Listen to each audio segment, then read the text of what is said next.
너에게 이루지 아니하리라. 이상은 하나님의 말씀입니다. 자, 오늘은 사순절 여정 36번째 날입니다. 그리고 고난 주간 2번째 날입니다. 주의 전에 잘 오셨습니다. 주의 이름으로 축복합니다.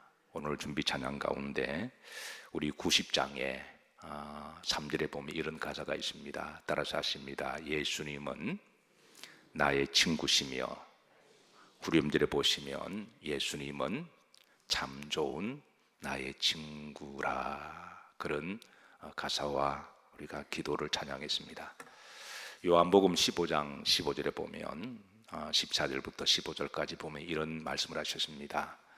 너희가 내 말을 듣고 내가 말한 대로 순종하고 행하면 나의 뭐라? 친구라 그랬습니다. 서구 속담에 진정한 친구는 고난이 왔을 때 함께하는 친구가 진정한 친구다라는 말이 있죠. 이 우리나라에도 아마 그런 비슷한 속담이 있는 걸로 알고 있는데, 예수님께서 마태복음 16장 24절에 말씀하시기를 나를 따라오려거든 십자가를 지고 나를 뭐 할 것이라? 따를 것이라 그랬습니다. 너희가 내 말을 듣고 내 말 한 대로 행하면 나의 뭐다? 친구다 그러셨습니다. 이 고난주간에 더욱더 주님과 친밀한 친구들이 되시기를 주의 이름으로 축복합니다. 자, 오늘은 두 번째 날에 주님이 행하신 행적을 한마디로 이제 요약하면 총 4가지 이제 이 사건이 있었는데요. 변론의 날이라고 그렇게 통칭해서 그렇게 부르고 있습니다. 자, 첫 번째, 예수님께서 오늘 봉독한 예수님의 권위에 대한 예수님의 권위를 이의를 제기하는 이들이 있었고, 주님 여기에 대해서 이제 변론하시고, 두 번째는 이 세금에 대한 말씀을 하셨어요.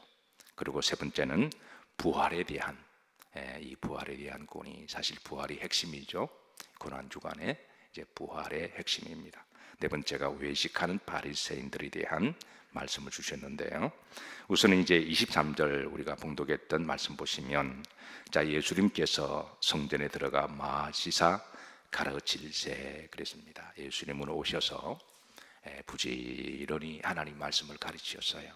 그리고 또 복음을 전하시고, 그리고 사람들을 고치시고 해서 부지런히 하나님의 말씀을 가르치셨습니다. 사랑하는 성도 여러분, 우리가 한 시대를 살아가면서 진리를 알고 진리를 깨닫고 진리로 살아간다고 하는 게 인생의 최고의 축복인 줄로 믿습니다. 특별히 진리에 대한 기쁨이 있죠. 어떤 사람들은 돈 버는 기쁨이 있고 노는 기쁨이 있다 그러지만, 그러나 우리 그리스도인들은 진리를 알고 진리를 깨닫는 기쁨이 최고의 기쁨인 줄로 믿습니다. 그래서 주께서는 참 진리를 우리에게 가르쳐 주셨는데요. 그런데 어떤 이들은 이 주님의 가르치심에 대해서 이의를 제기하는 이들이 있습니다. 예나 지금이나 항상 하나님의 말씀에 대하여 별로 관심도 없고 별로 알려고도 들지 않고 그냥 교회에 내가 왔다리 갔다리 할 테니까 나에게 복 주고 내가 천국 가는데 그냥 도장만 찍어달라는 그런 식으로 신앙을 종교 생활로 여기는 사람들이 예나 지금이나 있습니다.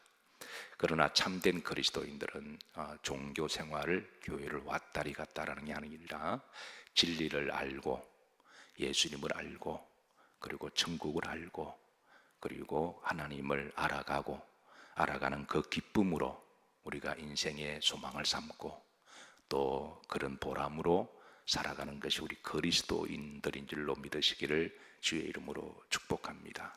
그래서 우리 그리스도인들은 세상 사람들과 사실 차원이 다른 사람들이에요.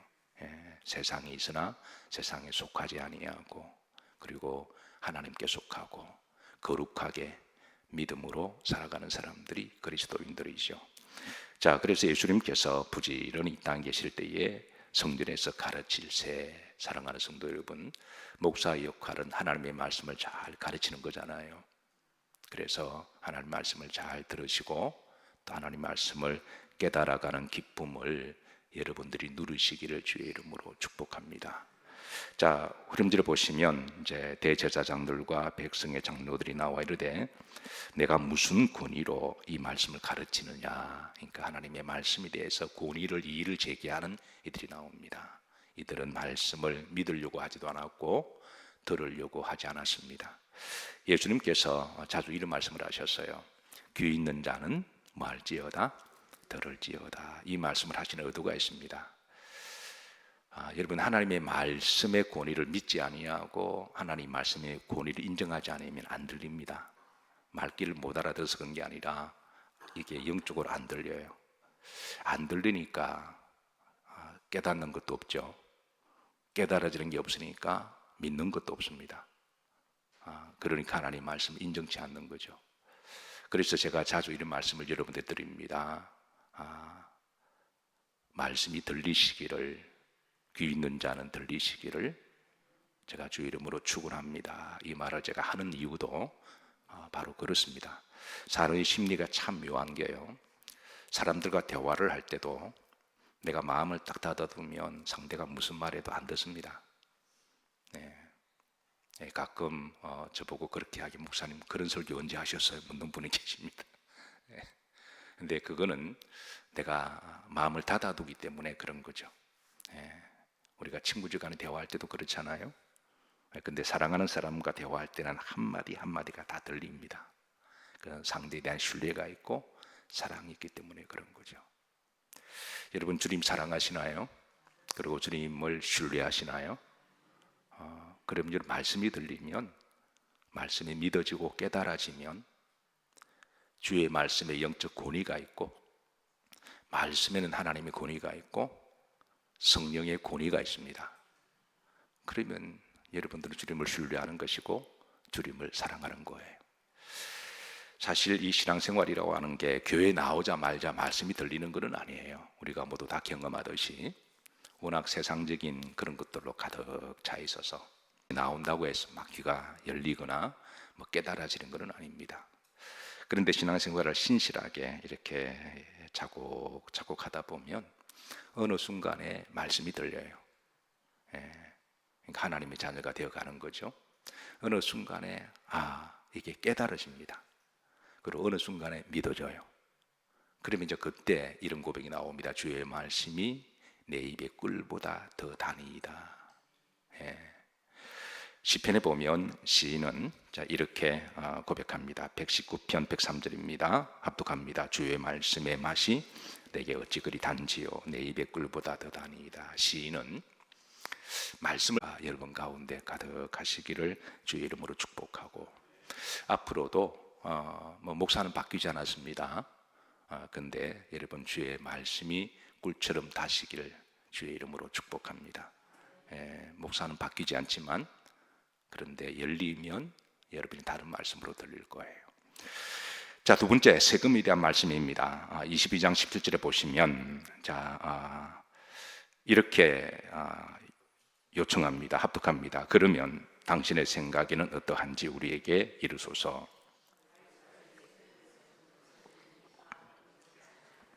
자, 이 돈 문제는 예나 지금이나 항상 예민한 문제입니다.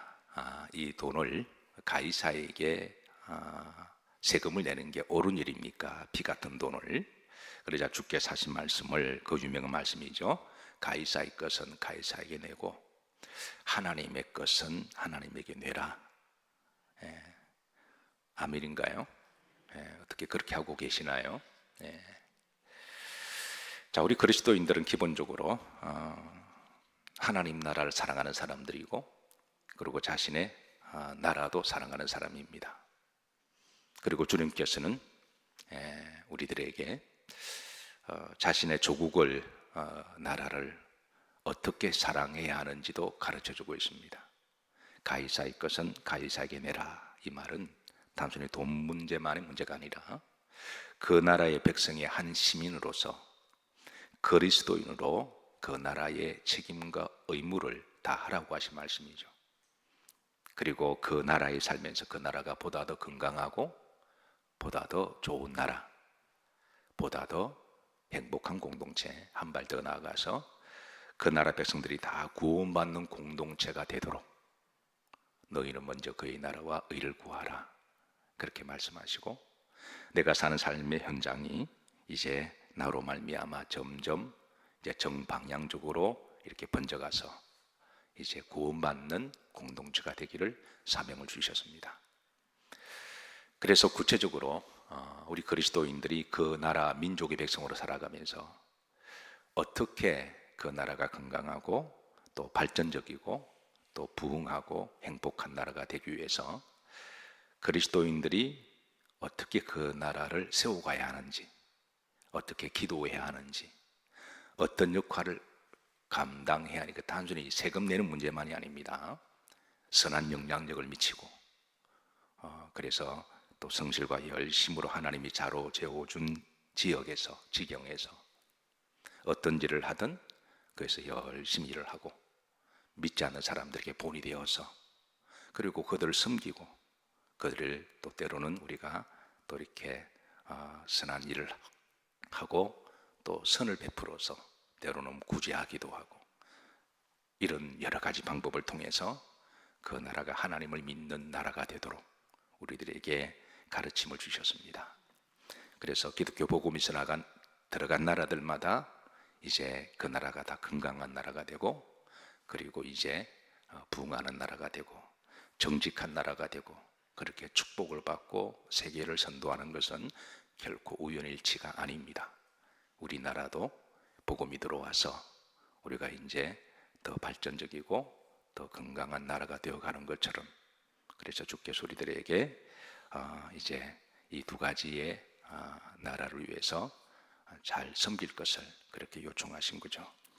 뭐 지금까지 그래 오셨지만 앞으로 더욱더 나라와 또 우리 민족이 하나님 앞에 귀하게 쓰임받고 그리고 하나님이 보아사 우리나라 만사가 되는 나라 그리고 왕같은 제사장의 나라가 되기를 기도하고 또 애를 쓰고 전도하고 또 주의 이름 선행을 베풀고 또 착한 일을 하고 믿지 않는 사람들에게 본이 되고 그렇게 되기를 주의 이름으로 축복합니다. 예. 자, 세 번째 이제 부활을 믿지 못한 이들에 대한 말씀인데요. 22장 23절입니다. 합독합니다. 부활이 없다는 사두개인들이 그날 예수님께 와서 물으기로되 참 한 가지 넌센스입니다. 부활이 없다고 말하는 누가? 사두개인들입니다. 그런데 이 사두개인들이 누구냐 하면 여러분 이스라엘의 큰 종파 중에 이제 큰 두 종파가 있는데 하나는 바리새파와 하나는 사두개파죠. 이 두 종파의 공통점은 하나님을 믿는다고 하는 종파들입니다. 근데 하나님을 믿는다고 하는 종파, 사두개파 사람들이 부활을 믿지 않습니다. 이게 참 이상한 거죠. 그러니까 하나님을 믿는다고 하면서도 부활을 이해할 수가 없고 부활을 믿을 수가 없다. 다시 말씀 보십시다. 부활이 뭐하다 하는 없다 하는 사두개인들이 하나님을 믿고 교회에 왔다리 갔다리 하는데 부활에 대한 감동도 없고 부활에 대한 소망도 없고 부활에 대한 믿음도 없습니다. 이게 가능할까? 예나 지금이나 이런 일들이 가능합니다. 오늘 이 시대에도 여러분 부활을 믿지 못하겠다는 사람들이 의외로 교회 안에도 많이 있다라는 거예요. 왜 이런 일들이 일어났을까? 여기 대해서 예수님은 이렇게 말씀하십니다. 이게 29절의 그 다음입니다. 보면 예수님께서 대답하여 이르시되 너희가 모두 성경도 알지 못한다. 성경을 알지 못하면 부활을 알지도 못한다 말씀이죠. 그 다음 두 번째 하나님의 능력도 마한다 알지 못한다. 그러니까 하나님의 능력을 알지 못하고 믿지 못하면 부활도 알지 못하고 믿지 못한다. 세 번째입니다. 고로 뭐하였도다? 오야 너희들이 오해했다. 그러니까 부활을 믿지 못한 이들에게 주님이 주시는 마지막의 복음의 기회입니다. 만약에 이들이 이때 주의 말씀을 믿고 받아들이고 순종하고 깨달았다면 이들도 부활을 받고 천국을 받았을 거예요. 그런데 이 사두개인들이 이 주님의 말씀을 들었을 때 얼마나 깨닫고 돌아선지는 모르겠어요. 그건 각자의 무게니까 각자 알아서 하겠죠. 죽고 난 다음에 사람은 영적인 존재니까 육은 죽어 흙으로 돌아가겠지만 뭐 불을 태우든 땅에 묻든 간에 그 뭐 육은 세월 지나면 흙으로 돌아가는 거죠.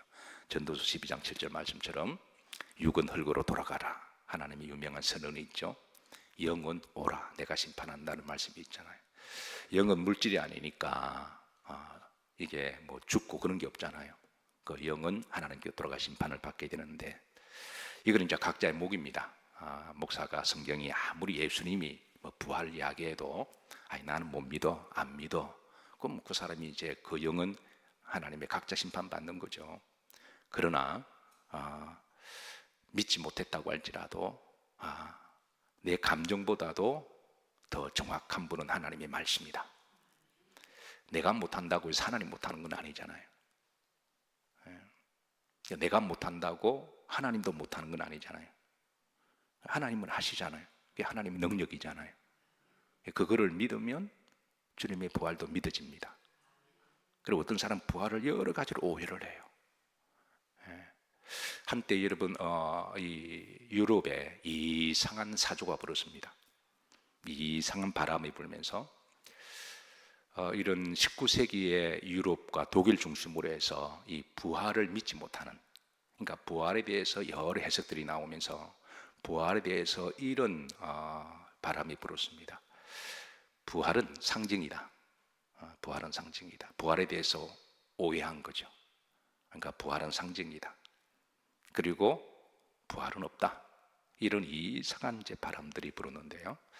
이런 이상한 바람 우리가 흔히 이제 묶어서 말하기를 자유주의 신학이라고 부릅니다.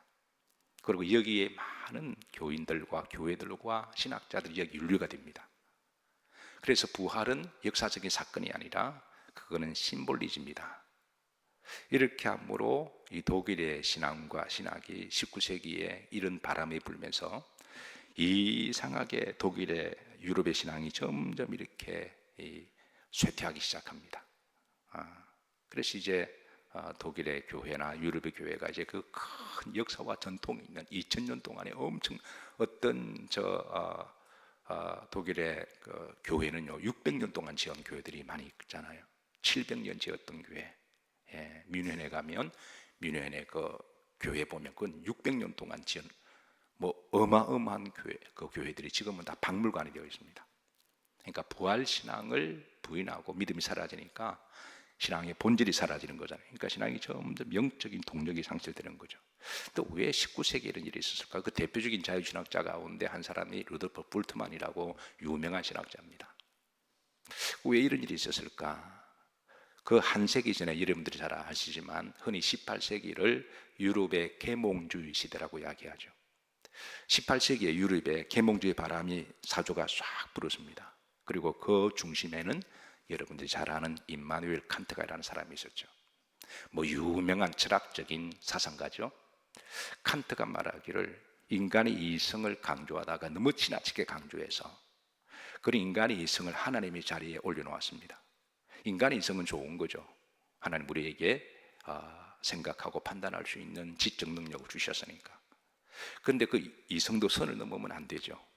우리가 이성은 우리가 하나님을 인정하고 하나님을 잘 믿고 말씀을 인정하는 선에서 우리가 이성을 잘 활용하고 이성을 잘 논리적 사고를 해야지, 이게 인간의 생각이 하나님의 논리를 뛰어넘어서 선을 넘은 거예요. 우리가 신앙생활도 시험 들 수도 있습니다. 근데 그 선을 넘게 되면 이제 그때부터 마귀가 역사합니다. 그러니까 적당한 선에서 머물러야죠. 좀 시험 들다가 말고 돌아오고 이래야지. 이게 선을 넘게 되면 이건 또 다른 문제가 또 다른 문제가 또 시작이 되는 거예요. 마귀가 또 다른 문제로 역사하는 겁니다. 임마누엘 칸트가 이성을 강조하다가 어느 순간에 이성을 선을 넘었습니다. 하나님 위에 이성의 자리를 놓습니다. 그리고 나중에는 신죽음의 신학이 그때 나옵니다. 아니 신학이 무슨 신죽음의 신학이 있나요? 하나님이 죽었다면 그는 신학은 아니죠. 근데 거기에다가 신학을 또 딱 갖다 붙입니다. 그래서 그 유명한 신죽음의 신학이 이제 계몽주의 시대에 나오죠. 그게 18세기에 이상한 바람이 유럽에 불었습니다. 독일을 중심으로 해서.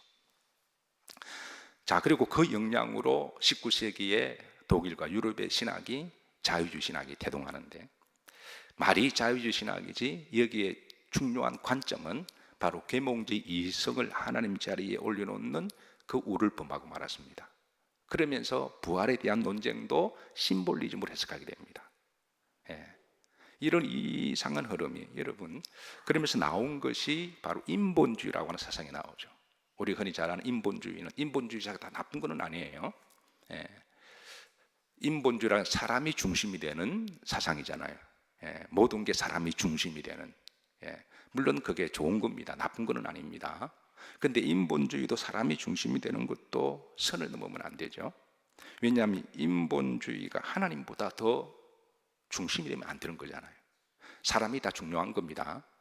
그러나 그 인본주의가 신본주의를 넘어서는 안 된다는 거죠. 우리 기독교는 항상 사람의 인권과 권리와 자유를 존중하고 또 자기 몸처럼 사랑하되, 우리는 사람을 사랑하지만 그 사람보다도 하나님을 더 사랑하는 사람들이 그리스도인들이잖아요.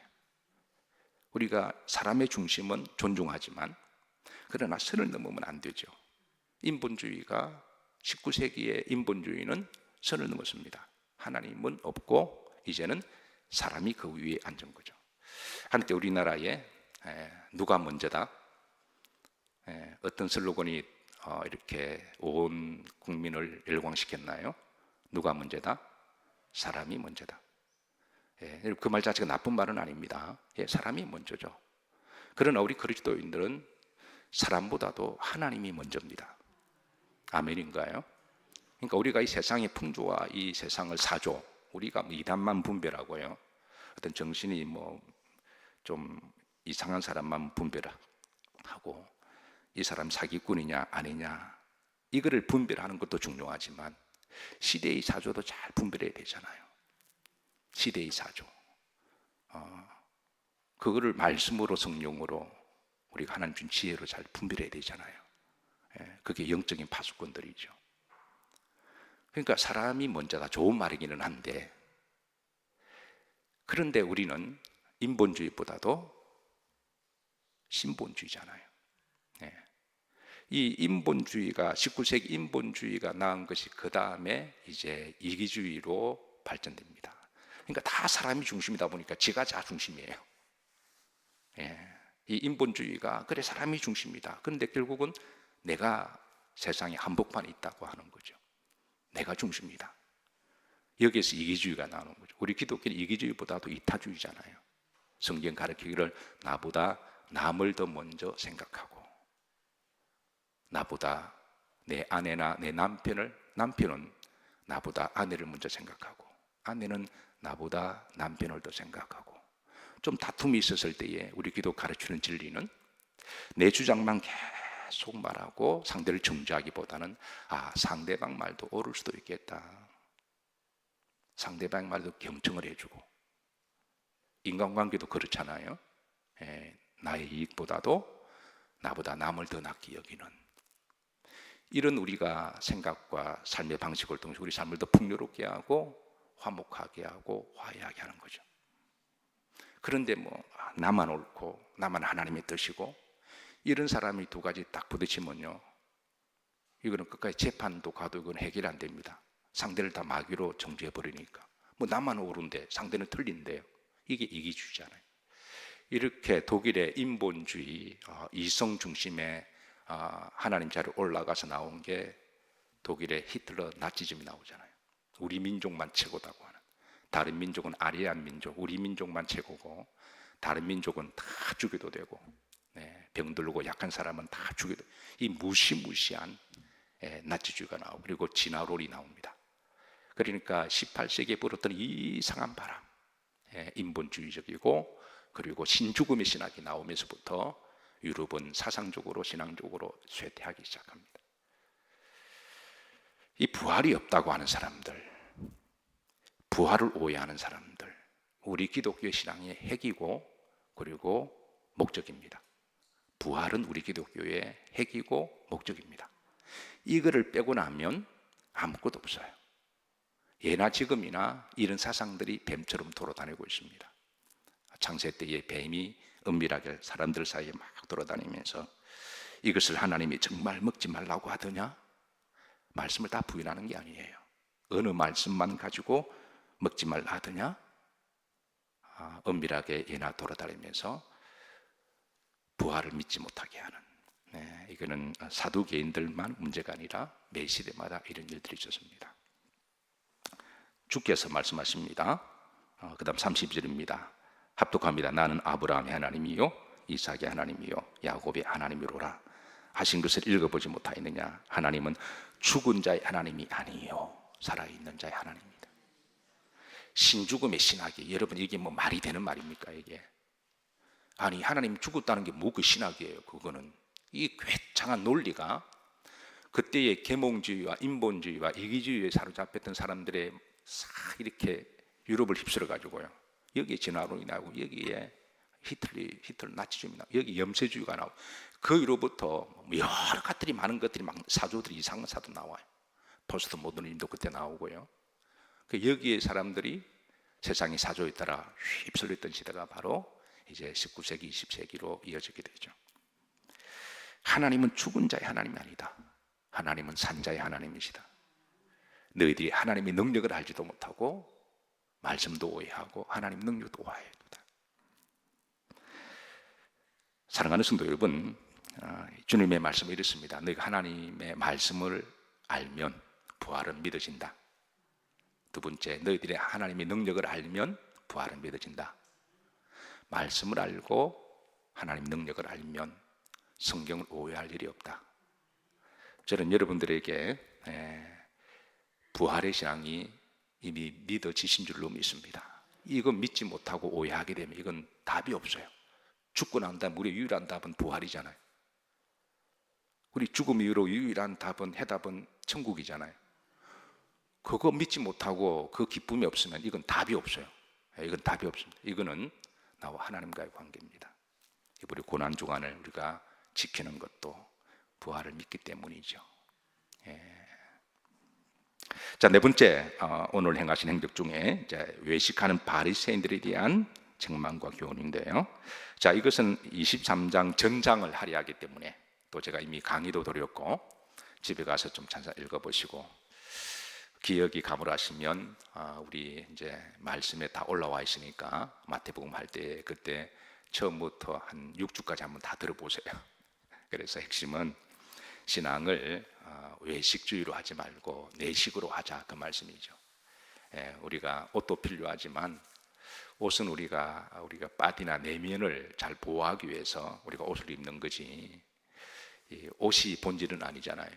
우리의 바디가 본질이고 더 본질은 우리의 속사람이잖아요. 신앙은 여러분 십자가가 이 교차점에 있잖아요. 십자가가 세로하고 가로가 교차점이 있습니다. 어느 게 우선순위인가요? 여러분 가톨릭인들이 승오를 긋습니다. 잘 보시면 저 보세요. 이걸 먼저 할까요? 이걸 먼저 할까요? 자, 가로일까요? 세로일까요? 제대로 안 보셨군요. 세로가 문제입니다. 하나님과 나와의 관계, 십자가. 그 다음에 가로죠. 십자가의 교차점은 우선순위가 하나님과 나와의 관계입니다. 요게 딱 서 있어야 됩니다. 요거 딱 바로 세워놓고 난 다음에 그 다음에 사람과의 관계는 붙여도 돼요. 그런데 교회라는 것을 소위 소셜 커뮤니티로만 해서가지고 하나님은 필요 없어, 우리 사람끼리 객군 모임에서 요게 공중에 떠 있을 수 없잖아요. 이 반드시 무너집니다. 교회 와서 너 좋다 나 좋다 이렇게 하다가 이모 삼촌 막 이렇게 나아가요. 족보까지 다 들어가요. 그러다가 다 무시해버리고 우리끼리 하다가 이것만 이건 반드시 무너져요. 그런데 이게 필요합니다. 근데 요게 이제 세로가 딱 기둥을 딱 박아놔야, 요게 문제 서 있어야 요게 기둥에 이게 딱 붙어 있는 거잖아요. 신앙은 본질적으로 하나님과 나의 관계고, 그 다음에 이제 우리 이제 커뮤니티, 인간관계의 관계가 필요한 거죠. 하나님을 사랑하고 이웃을 사랑하는. 이게 바로 서 있어야, 여기 흔들리더라도 신앙은 축은 남아 있으니까. 근데 요거 없는데 이게 어떻게 공중에 떠 있어요? 허당이죠. 신앙생활은 허당입니다. 그래서 십자가의 교차점은 하나님과 나와의 이게 내식이 사람이고, 그리고 십자가 안으로 들어가는 사람이고 또 십자가를 통과해야 됩니다. 그래야지 끝자락에 부활이 있지. 그렇지 않고는 여러분 기독교의 부활은 이게 만만한 게 아닙니다. 누구나 다 구원받는다 그러니까 공짜라고 시범보다 못하다고 시범보다 못한 게 부원으로 여기는 사람들이 있어요. 그 십자가